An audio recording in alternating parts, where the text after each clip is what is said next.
Welcome to Mná Feasa, a podcast series featuring stories from older women in County Kilkenny. Produced by me, Helena Byrne, in collaboration with Kilkenny County Council Library Services and Kilkenny Heritage. In this episode, dear listeners, you're in for a treat. The Mná Feasa project has encompassed much more than my interviews with older women. A group of fantastic transition year students from Loreto Secondary School have also helped to bring this project to life. These students worked with me over several months, honing their storytelling skills and their performance styles, and then interviewing the older women in their lives that have stories to share. What has come from the students' work, the fruits of their labour, is a beautiful assortment of stories, covering a variety of themes, life lessons, and experiences from a diverse group of women connected with County Kilkenny. Some of these stories are set within the County of Kilkenny, while some have come from as far-reaching places as Spain and Tanzania. What connects these stories to Kilkenny is the new generation of young Kilkenny women, these transition year students, who have brilliantly crafted and curated them, creating the next chapter in the Kilkenny woman's folklore.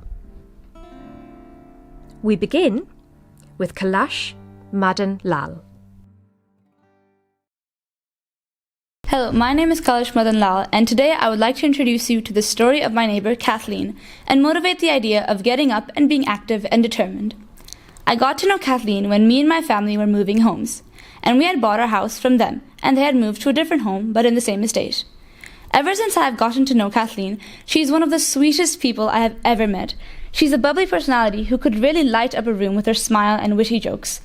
Kathleen has lived in Kilkenny her entire life, and around 15 years ago, she had shifted from her mellow, gorgeous country home to the more hustling and bustling city of Kilkenny.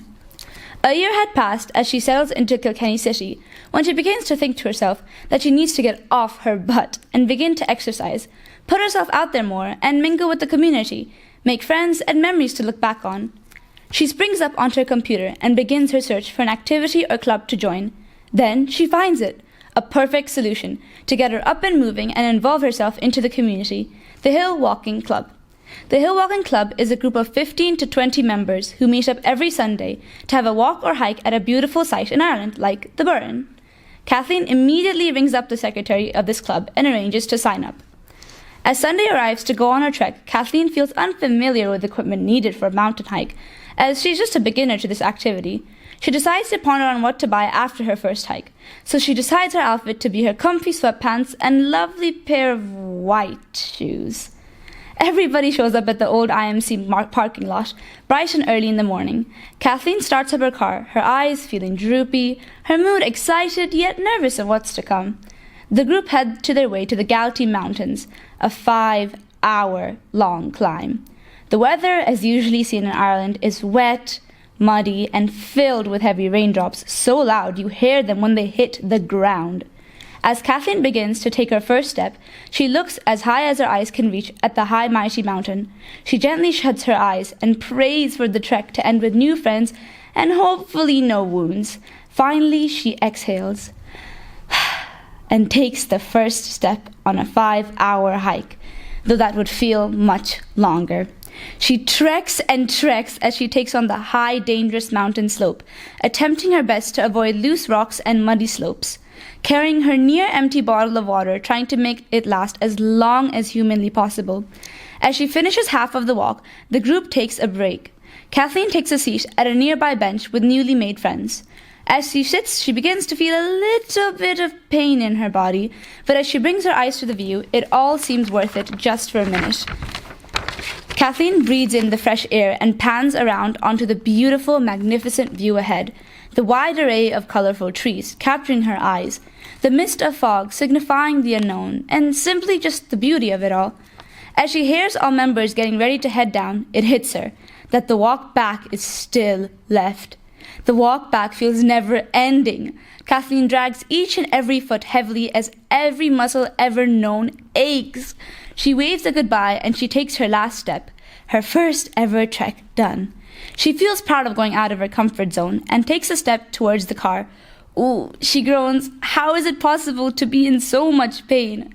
One foot, then the next, she carefully slips into her car, trying to power through to get to her sweet, humble abode. Finally, she sighs and brings her tired eyes down, and her lovely pair of white shoes, now covered in splotches of mud that tell a story. Finally, she sees her teal front door pop into view, and she feels at ease. Her body aches for a warm sudsy bath. Her body is so sore she can't seem to walk no longer. She gets onto her hands and knees, and as slow as a turtle, Kathleen makes her way upstairs in agony, her bath acting as a great reward. The next 3 days, still having to work and spent groaning whenever she gets up. Everything hurts, every movement. She tries to eat cereal, even while brushing her teeth. The following weekend rolls in, and Kathleen wonders if she should maybe take a day off the club. I was expecting her to say she was done with the club. I mean, it did cause her so much pain on the first hike, right? But here's one thing about Kathleen. She's no quitter. She gets up and ready and buys herself some new gear from TK Maxx. A warm, cozy pink fleece, grey walking trousers, and a beautiful pair of baby blue runners. Not exactly the best color for a hike, but an improvement. Sunday morning arrives on a bank holiday weekend, and Kathleen encourages herself as she pulls up to the parking lot, and she was the only person who had shown up. A few moments pass as Kathleen is about to leave back home, then suddenly the group leader shows up. John. Usually the group leader wouldn't show up on a bank holiday weekend, but he was free that Sunday and planned to show up. John asks Kathleen if she would still accompany him on the walk. Kathleen, ready in her new gear, thought, why not? They head to Brandon Hill at Gregnamanagh as John admires Kathleen's improved hiking gear. Next, they head to a cafe located in Innistik named The Circle of Friends.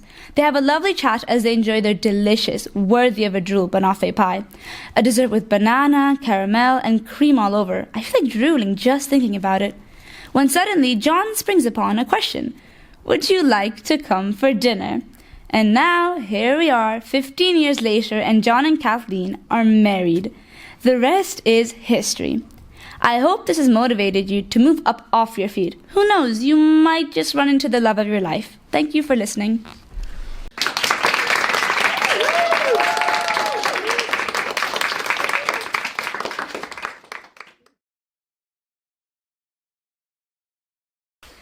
Hi, my name is Dana Ann Kelleher, and this is going to be the story about my nan's first holiday.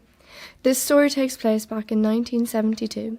She was around 12 and a half years old, and she was originally from County Cork. Her mum had booked a holiday for them in East Cork, in Youghal. Both of her parents had been working. Neither of her parents drove, though, so her dad's friend, who was also their milkman, brought them there. It was a converted double-decker bus. She said it was such a treat. Her whole family travelled down. Her two brothers, Tom and Eddie, and also her two sisters, Julianne and Margaret. When they arrived, they couldn't wait to get into the bus. She was in awe of it. Their bedrooms were all upstairs, with the sitting room being below. Built onto the side of the bus was a kitchen area. The double-decker bus was from the 1950s, so in the middle of the bus was a tall pole going from the very bottom up to the very top. They would skeet down this pole. In the early mornings, she would wake up and run to pretend to be a fireman that would travel down the pole at any speed. It was such fun for her and her siblings. They would then put on their swimsuits, or as my nan likes to call them, their togs, and head to the beach. Her mum, dad, my nan and her 4 siblings. Her mum would, after been making sandwiches, bring in diluted orange and a flask of tea. She would also bake a cake before they went away. Her mum was always a great baker. It was lovely. They would stay on the beach for most of the day. She was overjoyed. She told me that in those days they didn't have mobile phones, their milk came in glass bottles. She expressed to me that they enjoyed every day, even when it rained. They were down there swimming. For a matter of fact, she described the water as being even warmer. On the Friday night, before they left, They were getting a treat. They were going to the merries, the lights, the music, the big wheel, the bumper cars, the helter-skelter slide, and also the rattle standing inside. Her mum won a ticket and won her a beautiful little doll for my nan. She was so excited. The big wheel was always her favourite out of all of them. She used to watch it on the telly in all the American films. She felt like she was a part of the film while she was on it.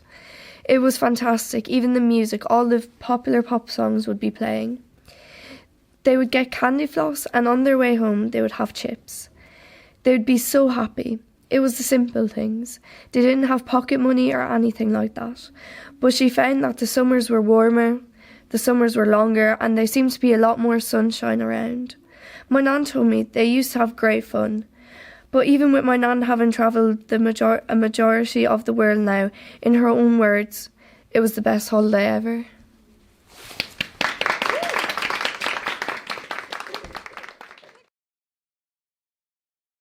Hi, I'm Jean, and this is a story about a gun that my great-granddad had. There was a very special gun that my great-granddad Des Manning had. The story of the gun was that it belonged to Countess Markievicz, who was an Irish politician, socialist and nationalist, and she served as a member of Parliament for Dublin St Patrick's. My great-granddad Des Manning of High Street was a great collector of historic memorabilia such as guns, war medals, old pistols and other things. When my granddad was a young boy, his father would have the gun from the Countess Markievicz safely kept under a loose floorboard. They would take it out from under the floorboard now and again and oil it to keep it from going rusty. In 1965, my great-granddad presented the gun to Roath House Museum in Kilkenny. But then, because of the outbreak of the Troubles in the North, in October 1971, it was requested that the gun would be delivered to the Army Barracks on the Castlecomber Road by Roath House for safekeeping until the end of the Troubles. However, in 1980, with Ireland North and South still in a troubled state, the gun was handed over to the Garda Superintendent in Kilkenny. The Superintendent refused to return it to Roath House. It was said that the National Museum of Ireland would have better security than Roath House. Then my granny and grandad tried to get the gun back to Kilkenny in more recent years, but they were told it would have to be rendered unusable, so they decided not to pursue it, and to this day it is still in Dublin in the National Museum and it can be seen there.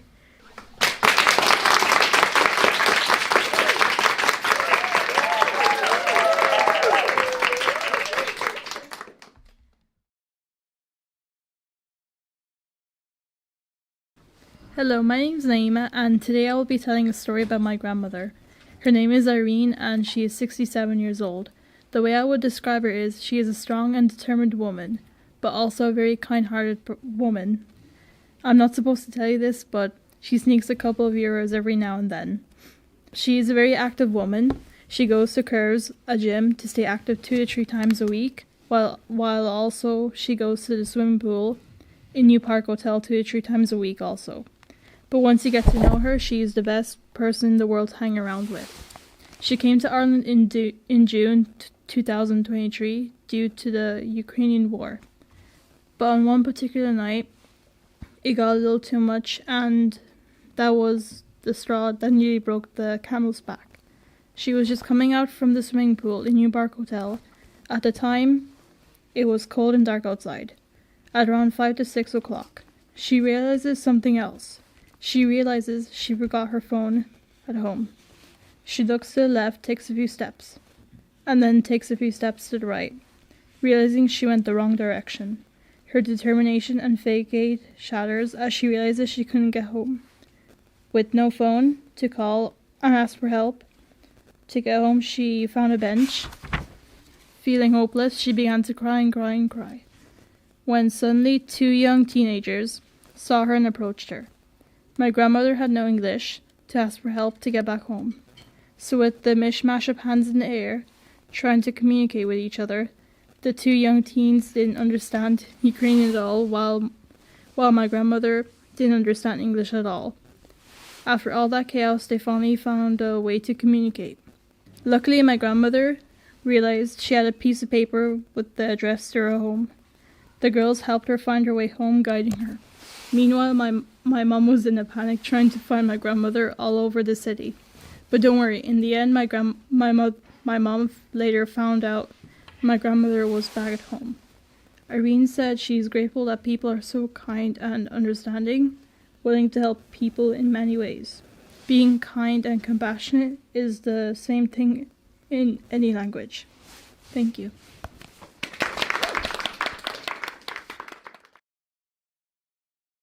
Hi, my name is Zarina Sachi, and this is a story about young love. It begins with my mom, Anoche, and Edward, her first love.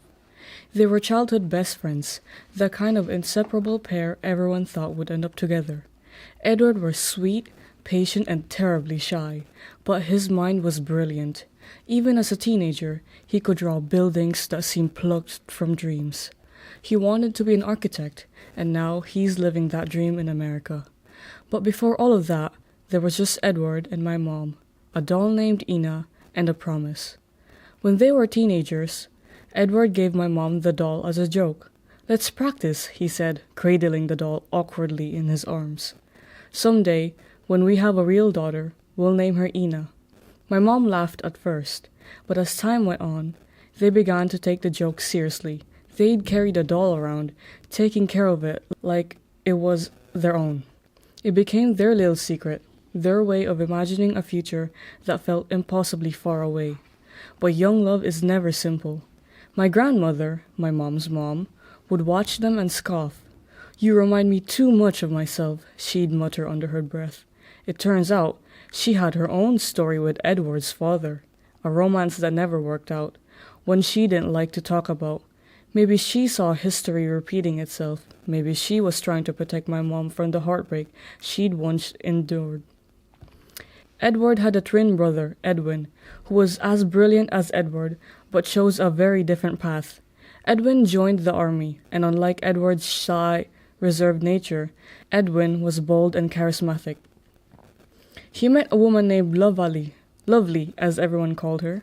Lovely was, according to my mom, the kind of beautiful that made people stop and stare. The two married young, but their happiness was short-lived. Edwin died tragically in a car accident, leaving Lovely a widow far too soon. That loss changed everything. Edward withdrew into himself, his grief so profound that it created a distance my mom couldn't bridge. Eventually, they broke up, not because they didn't love each other, but because they didn't know how to love each other through the pain. Years later, when I was born, my mom chose to honor the promise they made as teenagers. She named me Zarina, but she called me Ina, to the point that the guests and her friends think my name is Ina. It was her way of holding on to that love, of keeping a piece of Edward close to her heart. My mom once told me, if she could get back together with anyone in her life, it would be Edward. But here's the twist, the part of the story that always surprises me. After my mom broke up with Edward, he and Lovely grew close. Maybe it was shared grief over Edwin's loss. Maybe it was faith. Either way, they ended up together. My mom, who has since transformed into a calmer and more mature person, is barely recognizable from the woman she once was. In the past, her relationships often seemed complicated, but now she has embraced a new chapter in her life, choosing my dad over Edward. And while I know that's where my story begins, I can't help but feel a tug of something bigger, a web of connections, love, and loss that brought me here. I am Ina, after all, the name of a doll, a promise, and a love that never really faded. Thank you.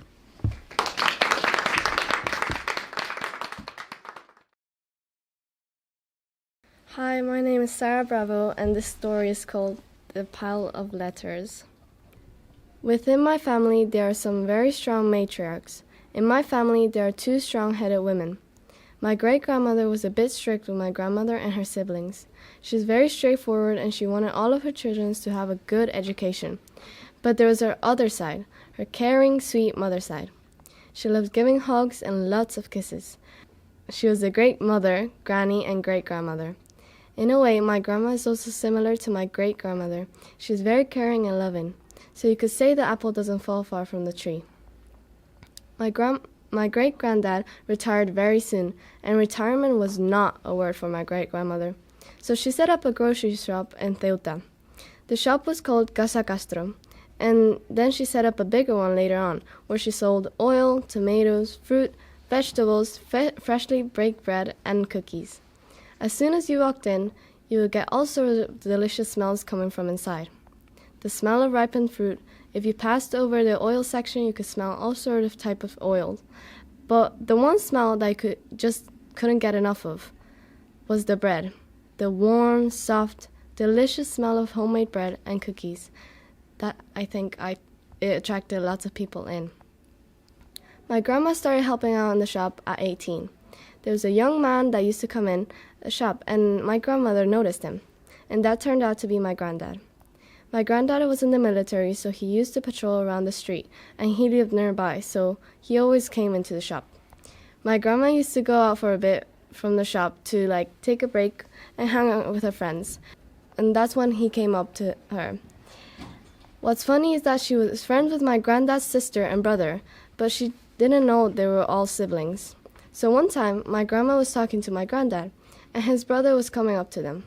And apparently, my granddad's brother is a very funny guy, who always makes jokes, and my grandma was telling my grandpa, "Oh, he's a really funny guy."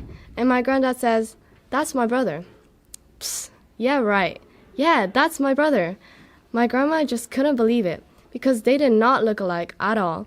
His brother was always very casually dressed, and my granddad, because he was in the military, was very clean dressed. His uniform fit him nicely, with shiny leather boots that he always shined before going to patrol. So my grandma knew his siblings before she knew him, which I think is funny. My granddad then became a cop, so he went to train in Madrid, and then to Cádiz. They would write to each other every single day.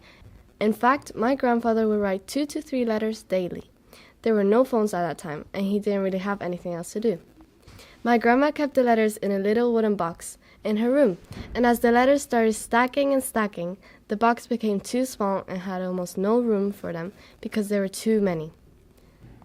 The postman was already wishing that my granddad would just come back to Ceuta, to not come every single day to my grandma's house to deliver the piles and piles of letters that he sent daily for a year straight. When he came back, they got married, found a house, and they lived there for 24 years. My grandma then had 4 kids and 6 grandchildren. She would have loved to hang on to those letters to show her children and grandchildren, and I, being one of those 6 grandkids, would have loved to see the piles of letters in her room. But as my granddad said to my grandmother, "Why do you need the letters if you have me?" Thank you.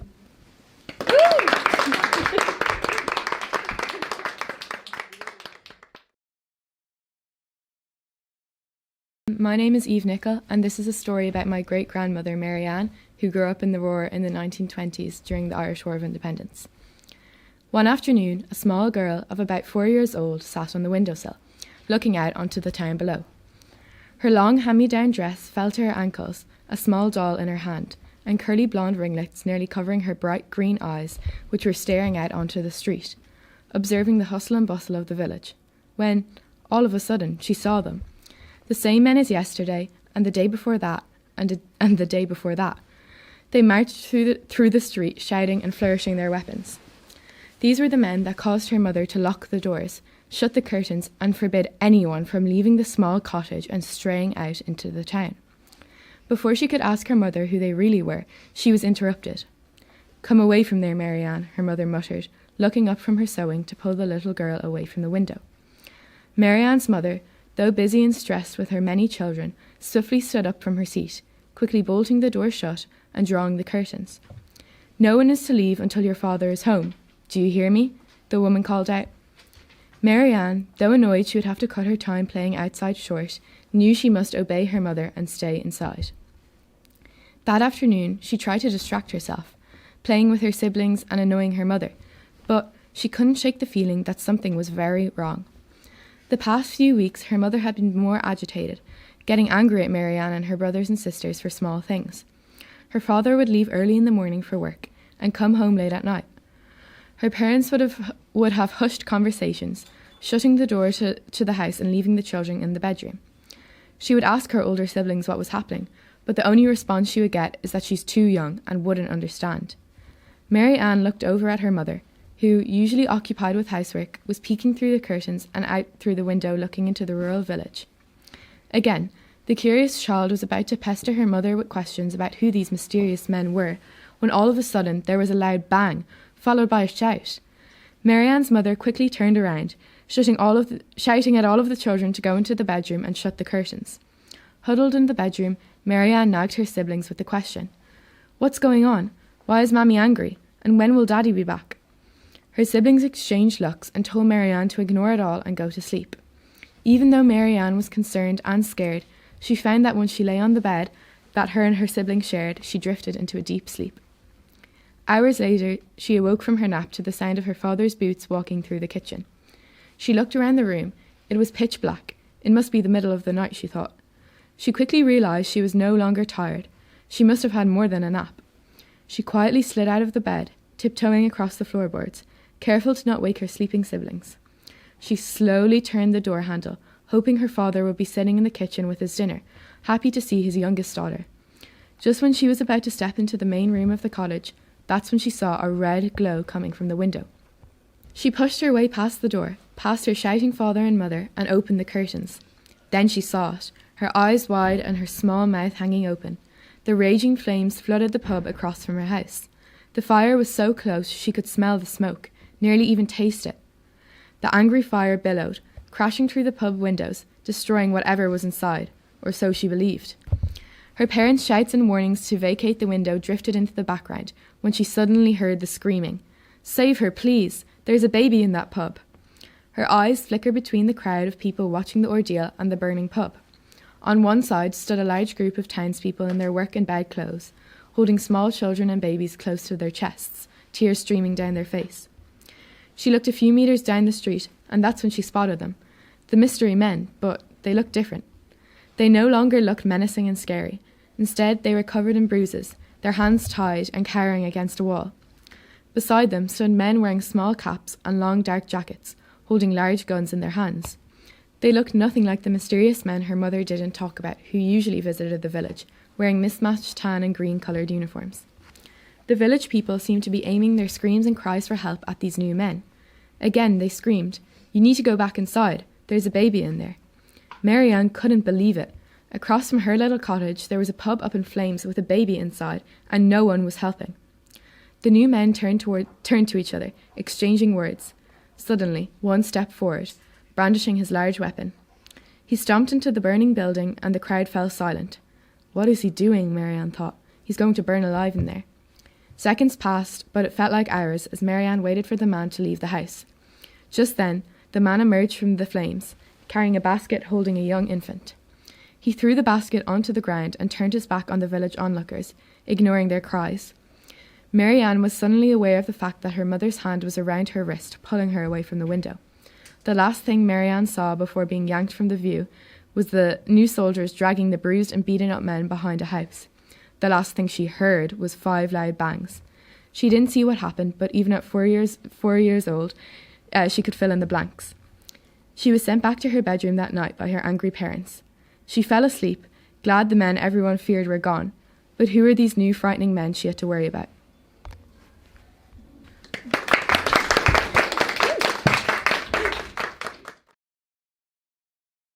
My name is Wendy. This is a story about my granny Mary. Mary had a sweet and simple childhood. She's the oldest of 10 in her family. The Kilkenny that Mary grew up in is completely different to the Kilkenny that I grew up in. There was no TV, no phones, and definitely no computers. While I watch Netflix or scroll on TikTok, Mary will be outside playing marbles. They were always outside playing different games, such as camogie, skipping, Ludo. Oh, even Snakes and Ladder existed back then. Christmas was really an important and exciting event during her childhood. Back in the days, you would not get toys on Easter or weekends or any day. It was a Christmas thing only. She shared to me a childhood memory that she had of one Christmas. That Christmas, Mary woke up extremely early. She peeked out from her window, and it was still pitch black. Mary tiptoed down the stairs, and under the tree she saw a neatly wrapped present. She launched at the present. She goes rummaging and it's a doll. Mary was absolutely delighted about this present. Everywhere she went, the doll came with her.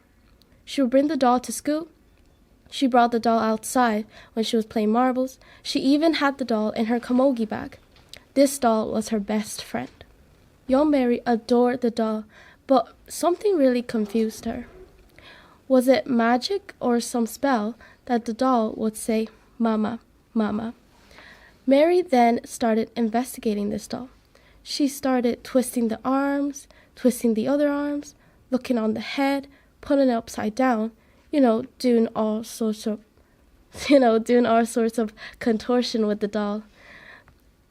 What is this doll that's making this magic sound, Mama? She took a closer look at the leg and, she took off the leg. Mary was absolutely heartbroken. This is a doll she loved, and now she only has one leg. I think that deserves an all. Everybody? Aww. Afterwards, Mary wouldn't take the broken doll with her. She wanted to keep it safe at home. She went outside and went to school, but she wouldn't have the poor broken doll with her. She went camogie training, but her doll was still not with her. One day, after a few weeks, Mary was on the bedroom floor, drawing her doll with 2 legs, like how it used to be. Her grandma came in, but Mary was not in the mood. "Hi, Nanny," she says, and suddenly something caught her eyes. Her grandmother came in with her doll. To her surprise, she had the doll, but with 2 legs. Mary jumped up and down in excitement. She gave her granny the biggest hug.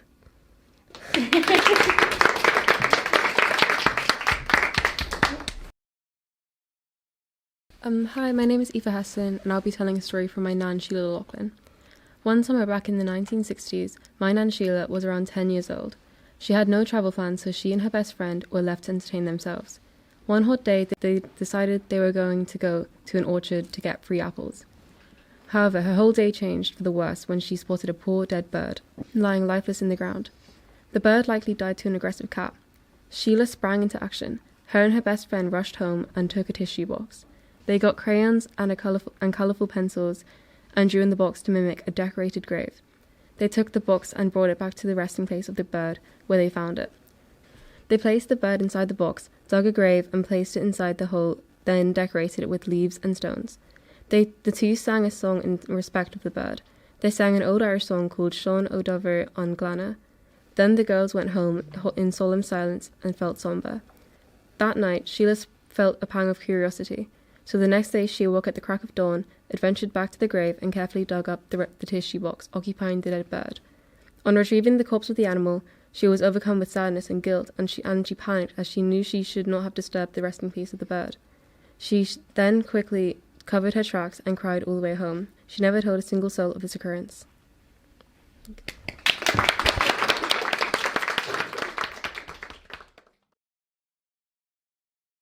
Hi, my name is Sarah, and this is a story about my mum when she was 16 on her dad's farm. My mum has always been the kind of person who puts other people first, and on this particular day, my mum decided to put her little brother Benny first. When my mum was 16, she brought her little brother Benny down to the farm, who was 6 at the time. Now, my mum didn't really like the farm. She would have preferred to stay at home and bake with her mum, but Benny really wanted to go down. It was a really nice sunny day out, and on this particular day, her 2 other brothers, Pat and Liam, who were 13 and 14 at the time, they were bringing in the bales from the field. So my mum decided to help them with Benny. My mum and Benny were on the trailer, and her brothers were passing them up the bales, and my mum was putting them on the trailer while her brothers fastened them so they didn't fall off. The bales were small and manageable, they weren't too big. Every time a row was finished, my mum would have to stand on each row to make them higher. When all the bales were fastened, my mum's brothers got back into the tractor, which was a Massey Ferguson at the time, and they started driving it back up the field. But her brothers hadn't tied the bales tight enough. Mum and Benny were sitting on the bales on the way back up to the farm when the straps loosened and all the bales just started to fall. My mum was really scared, but she went really protective because she knew she had to protect Benny as he was only 6. So she threw her arms around Benny and arched her back around him to keep him safe. My mum and Benny were buried beneath the bales. Luckily, they were both fine, and my brothers managed to help them out, but it was a while before my mum went back down to help them on the farm again. Thank you.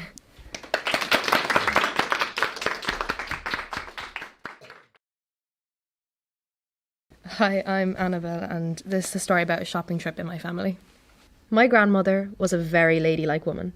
She always wore her dress to the knee, and she never pulled faces in photos, even though my granddad tried to make her. Her and my granddad were love at first sight. They met at disco in the dance halls back in the day and hit it off immediately. They had 7 kids, all like stepping stones. Michael, John, Elizabeth, Kathleen, Thomas, Paul, and my mother, Michelle. My mother was the youngest, with a 10-year age gap between her and her eldest brother, Michael. Now, my grandmother would always bring her daughters for the drive to get the shopping, and she would tell Elizabeth and Kathleen to stay in the car and mind Michelle, as she was only 3 years old. Elizabeth and Kathleen were 14 and 13 at the time, and they were bored stiff, so they turned around and told Michelle to stay in the car while they went and joined their mum in the shop. They went in, and my grandmother didn't even notice that my mother was still in the car.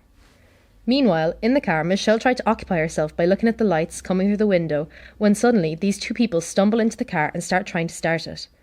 My mother realised later that they were drunk, but at the time, the little 5-year-old knew she wasn't going to let this happen. So she unbuckled her seatbelt and ran into the shop.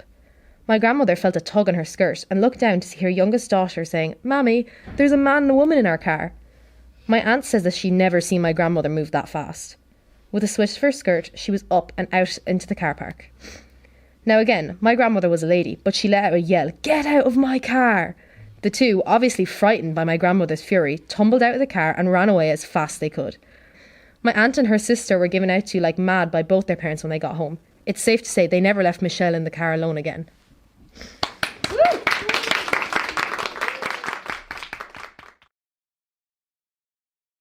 Hi, I'm Susan Kilua-Bofin, and I'd like to tell you a story of someone very close to me.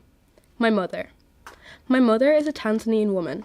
She grew up in the bustling commercial capital, Dar es Salaam, like I did. The area of Mwadui in Shinyanga is host to the Williamson Diamond Mine. Mwadui was home to many nice homes that housed the plethora of geologists, doctors, nurses, teachers, miners, and families connected to the mine. It was a whole ecosystem. Mwadui was also home to an airport. I'll come back to that later. Now let me give you a year, 1991. Business is booming, especially in the mining industry. My mother is 19 years old, having just sat her O-level Form 4 examinations, the equivalent of the GCSEs in England, done in the 4th year of secondary school.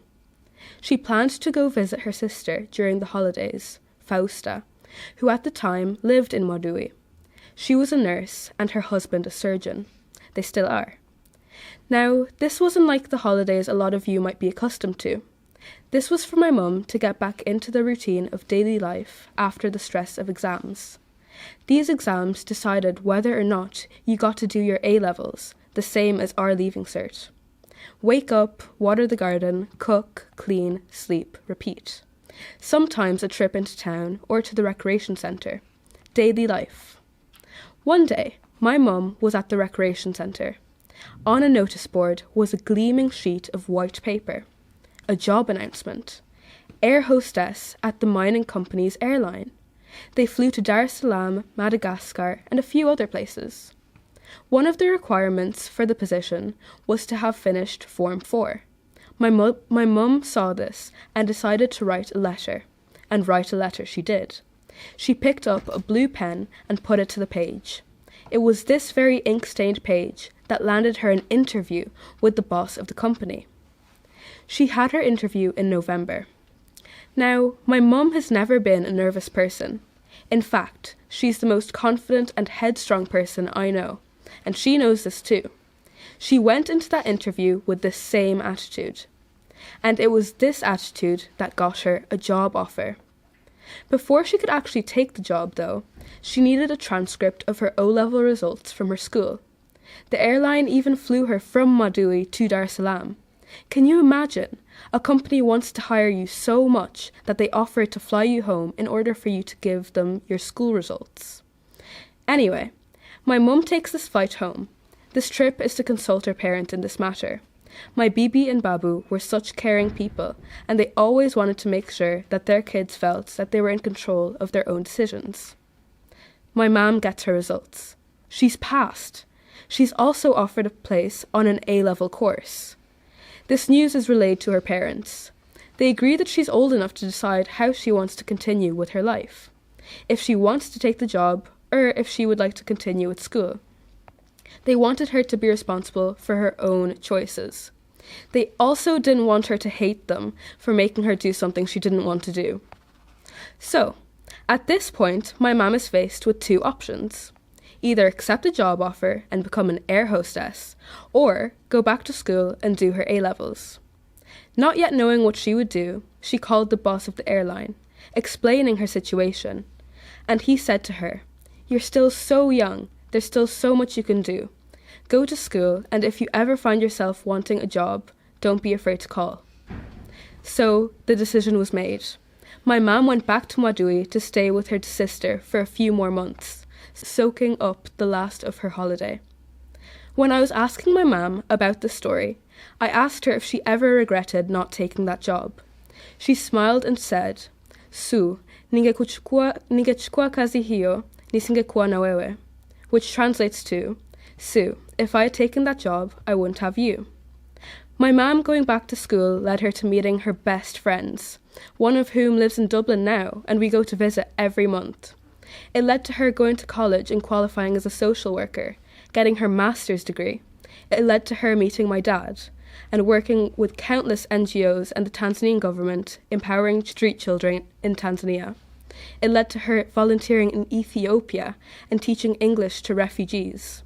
My mother is the most confident and headstrong person I know, and I hope that this story helped you know her a little too. Thank you.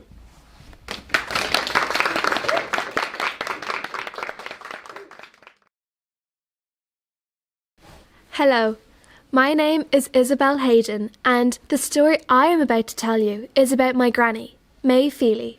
She is 91 years old and has lived here in Kilkenny ever since she married my granddad Louis. She grew up in the Curragh as the eldest of 4 kids.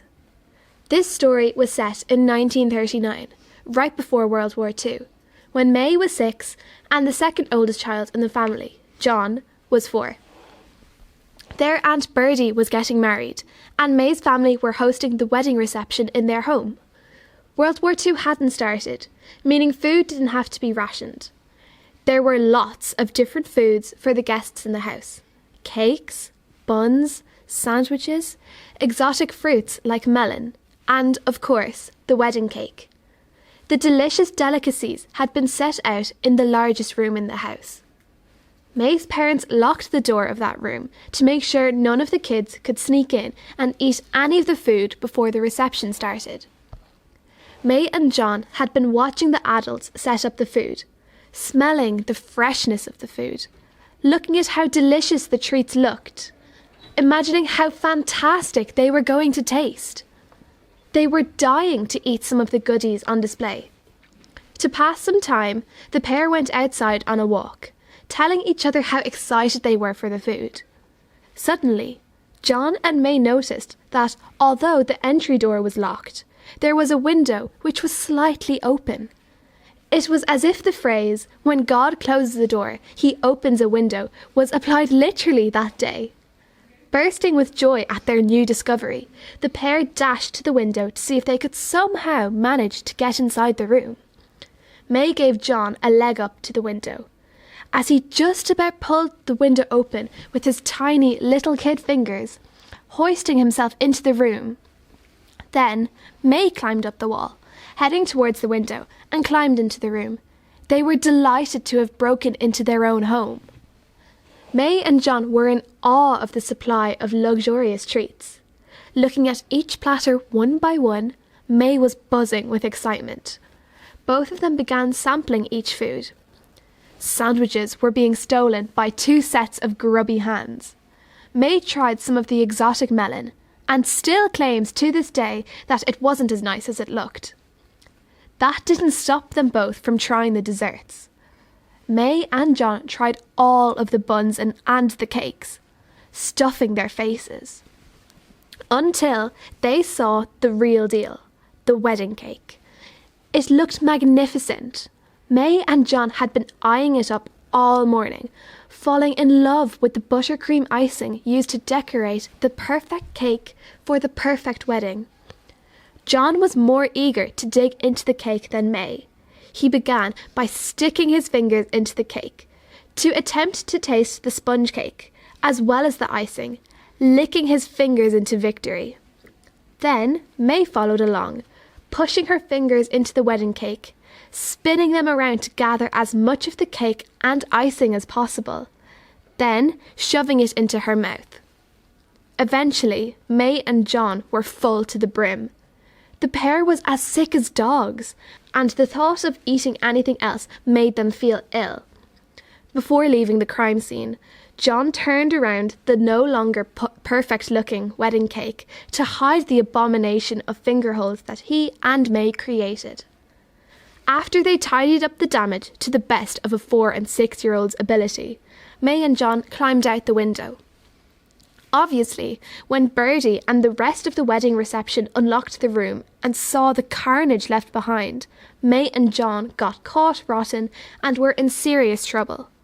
May was in more trouble than John, even though they both did equal damage, since she's the oldest. Let's just say, it was a wedding day to be remembered for many different reasons.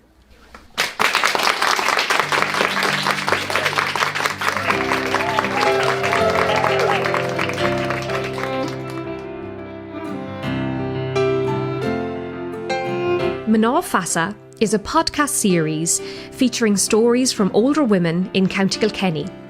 Produced by me, Helena Byrne, in collaboration with Kilkenny County Council Library Services and Kilkenny Heritage. This collaboration is kindly funded by commemorative initiatives under the Department of Tourism, Culture, Arts, Gaeltacht, Sport and Media. To find out more, visit helenabyrne.com.